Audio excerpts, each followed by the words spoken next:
eu vou continuar me aprofundando nesse quesito dos gases ideais, tá? Eu vou tentar me aprofundar bastante sobre a ideia das transformações gasosas, isobárica, isotérmica, isovolumétrica, tudo aquilo que você já aprendeu. Vou te acrescentar mais uma nova transformação, que é a transformação adiabática, tudo bem? E por fim, a gente vai encerrar esse vídeo na ideia da primeira lei da termodinâmica, perfeito? Então, basicamente, vamos lá. Vamos tentar perceber qual é o significado do termo termodinâmica, perfeito? Basicamente, isso daqui estuda a interação de dois tipos de energia, né, sobre uma amostra gasosa. Então, eu posso pegar essa amostra gasosa e posso influenciar sobre ela uma energia térmica, tudo bem? E posso também ter a influência de uma energia mecânica. Corta a palavra termodinâmica ao meio aí, termo, que lembra algo da temperatura, e dinâmica, né, essa ideia do movimento, vai te lembrar essa energia mecânica, tudo bem? Então aqui a gente vai dizer que o gás ele pode liberar calor, aqui a gente vai dizer que o gás pode realizar trabalho, enfim, são grandezas que a gente vai conhecendo aos poucos, tudo bem? Mas a ideia é essa, lembrou de termodinâmica, pensa aqui, ó, que existe uma energia térmica e também pode existir uma energia mecânica como maiores influenciadoras desse estudo, tá bom? Então, basicamente, o primeiro tópico que eu chamo a sua atenção aqui é a variação da energia interna, tá? Esse termo aqui, energia interna, ele já foi citado em videoaulas anteriores, tá? Na videoaula de número 2, quando eu falei sobre a teoria cinética dos gases, eu falei para vocês sobre energia interna, tá? Energia interna que acaba tendo uma relação muito forte com a temperatura da minha amostra gasosa, tá bom? Então, olha só, já aprendemos, né, que gases monoatômicos e gases diatômicos, ou seja, com atomicidades diferentes, podem apresentar e devem apresentar, na verdade, energias internas diferentes, né?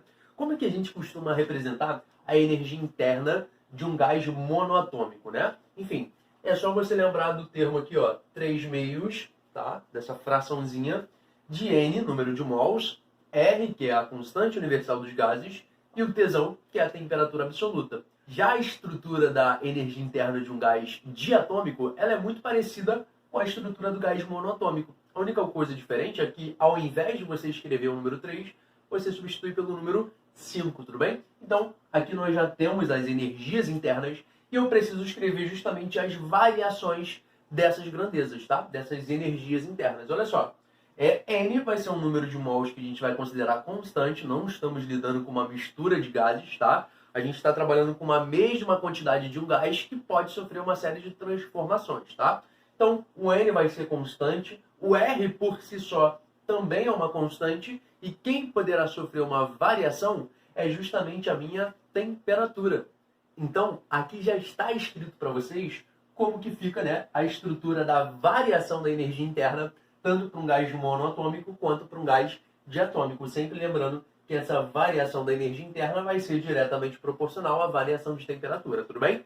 E aí você acaba ressaltando o seguinte: se eu tenho, por exemplo, para esse gás monoatômico, né, uma variação de temperatura positiva, ou seja, se esse gás sofrer um aquecimento, o ΔU também vai ser positivo, tá? Da mesma forma, se eu olho para esse gás diatômico, por exemplo, e percebo que a variação de temperatura foi negativa, ou seja, o gás sofreu um resfriamento, a variação da energia interna dele teve que também ser negativa, tá? Então, ó, ΔT positivo, ΔU positivo. ΔT negativo, ΔU também é negativo, tá? Agora dá uma olhada aqui, rapidinho, para a gente falar dessas peculiaridades. E de antemão, né, eu costumo dizer que os livros falam disso daqui lá para o finalzinho dos capítulos, tá? Mas eu prefiro já te dar essa informação para você visualizar uma questão e já saber respondê-la, perfeito? Olha só, primeiro aqui, ó, transformação isotérmica. Carelli, eu lembro de já ter escutado esse nome isotérmica, né, em alguma vez da minha vida. Sim, você já escutou. É uma transformação onde a temperatura do gás vai permanecer sempre constante, tudo bem? Não sofre variação. E aí eu tentei te mostrar aqui que eu estou levando o gás, né, de um estado A para o estado B. E aí, por se tratar de uma transformação isotérmica, as temperaturas desses dois estados diferentes são iguais, tá? Então, se eu tenho a mesma temperatura, pensa junto comigo. A variação de temperatura para ir de A até B vale quanto? Bom, se eu tenho mesmas temperaturas, né, tem que ser igual a zero. Perfeito. Aí você olha para cá, ó. A variação de temperatura é algo diretamente proporcional a variação da energia interna. Se o ΔT vale 0, o ΔU provavelmente também vale quanto? Vale 0, gente. Então, em toda transformação isotérmica, não existe variação da energia interna. Ela é igual a 0. Perfeito? Agora, transformações cíclicas, que ficam lá no final dos capítulos, né? Basicamente, também podem ser conhecidas como transformações fechadas, tá? Por quê? Olha só. Olha o quadradinho que bonitinho que eu formei aqui. Eu peguei um gás, tá? Inicialmente aqui, ó, nesse estado A, nesse pontinho aqui, onde ele tinha uma pressão PA, um volume VA e uma temperatura TA. Perfeito? Através de um processo, através de uma transformação, eu jogo esse gás do estado A para o estado B. Perfeito? Lá no estado B, ele vai ter uma pressão PB, um volume VB, uma temperatura TB. E aí você até acaba percebendo aqui, né, como é uma reta horizontal, é muito possível que a pressão do ponto A seja igual à pressão do ponto B, a tal da transformação isobárica. Isso mesmo, tá? Então, basicamente, eu levo do A para o B, conservei a pressão, mas mudei volume e temperatura. Aí do B eu vim para o C, né, mudei outras grandezas.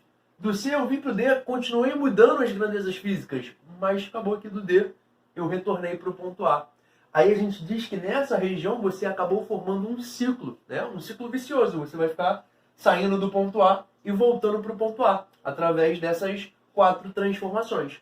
Perfeito? Então olha o que está acontecendo. Eu comecei com a temperatura TA, daqui a pouco fui para o TB, fui para o TC, fui para o TD e voltei para onde? Para o TA. Quer dizer que a variação de temperatura desse ciclo vale quanto? Bom, Carelli, se a temperatura final está coincidindo com a temperatura inicial, quer dizer que a variação de temperatura é 0.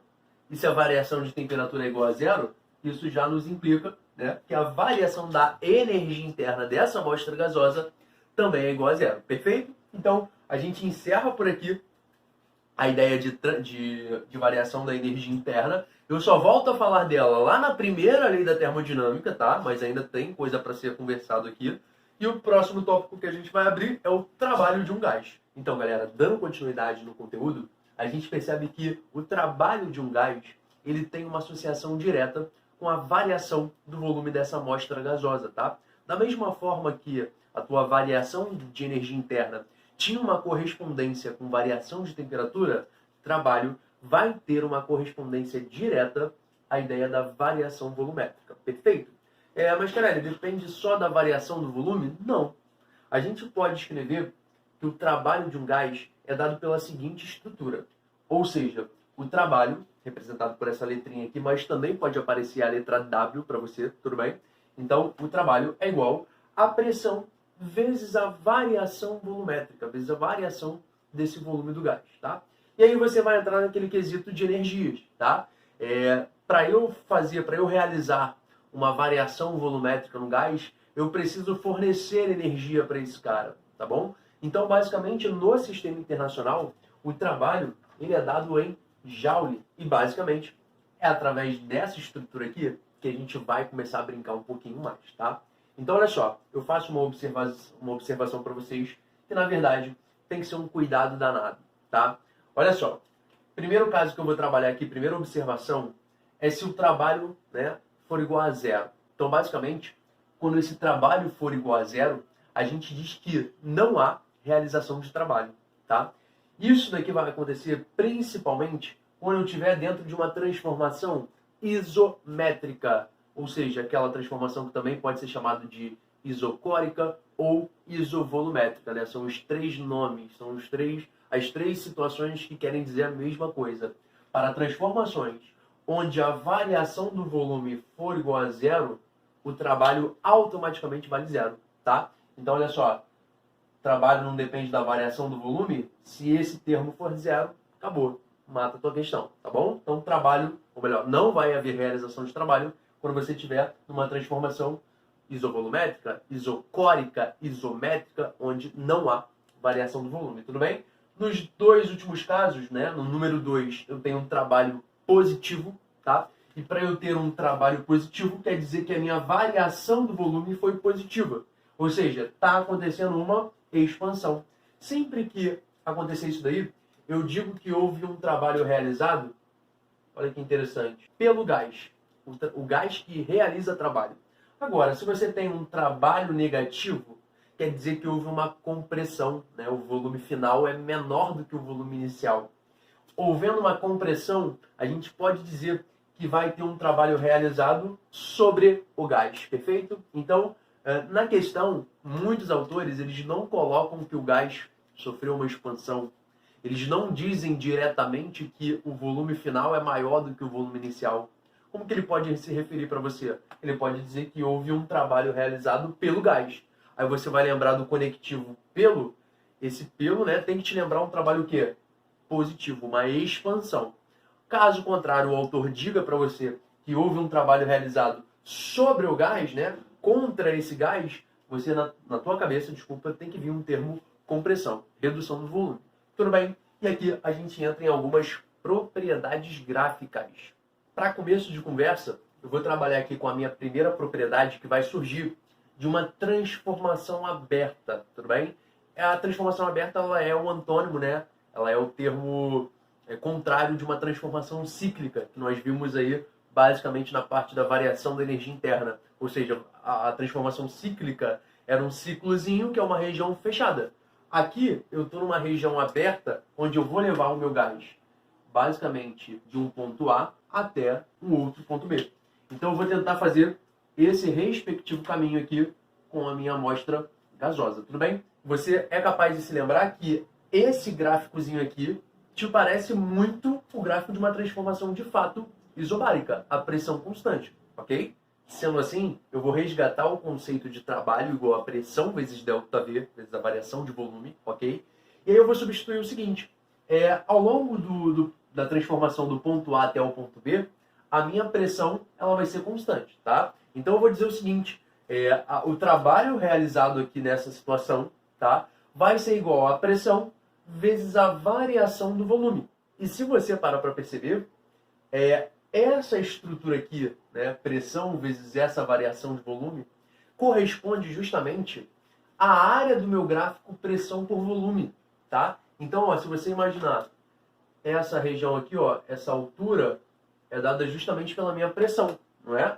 Agora, essa base aqui é dada justamente pela diferença entre V2 e o V1, tá? Então, se eu pego um gráfico de pressão por volume e eu extraio a área dessa região, eu vou estar calculando o meu trabalho.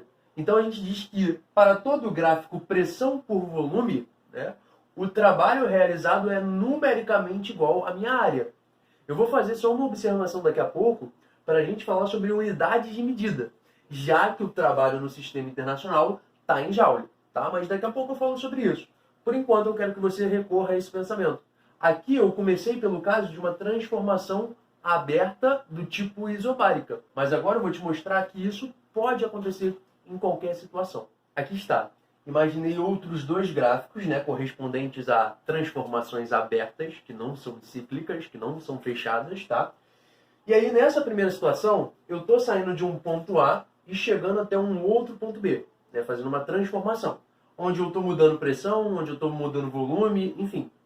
Se eu quiser saber o trabalho realizado nessa etapa, eu devo calcular apenas essa área, a área rasturada, tá? Então, eu utilizo dessa informação para essa alternativa letra B, tá? Então, qualquer gráfico pressão por volume, se eu calculo a área da região compreendida, né, pela curva da transformação, eu estou calculando justamente o trabalho. Só que aí eu faço uma observação muito importante com você.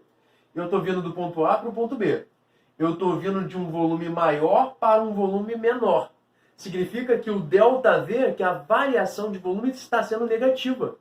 Aqui nessa situação está acontecendo uma compressão.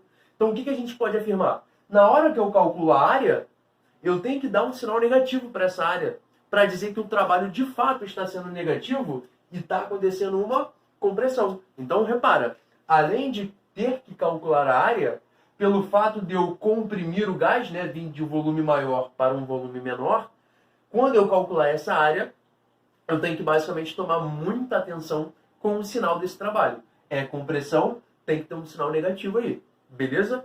Agora, lá na outra situação, eu já botei uma situação mais complicada, né? Aqui nós temos uma curva elaborando essa transformação gasosa. Mas, de qualquer forma, se eu quisesse calcular o trabalho, bastava eu saber calcular, né, a área dessa região E aí eu preciso de conceitos de uma matemática muito mais apurada. Eu preciso saber sobre integral, tá? Para que eu possa calcular essa áreazinha aqui. Mas enfim, tanto faz. É gráfico pressão por volume, calculou a área, você está descobrindo justamente o trabalho.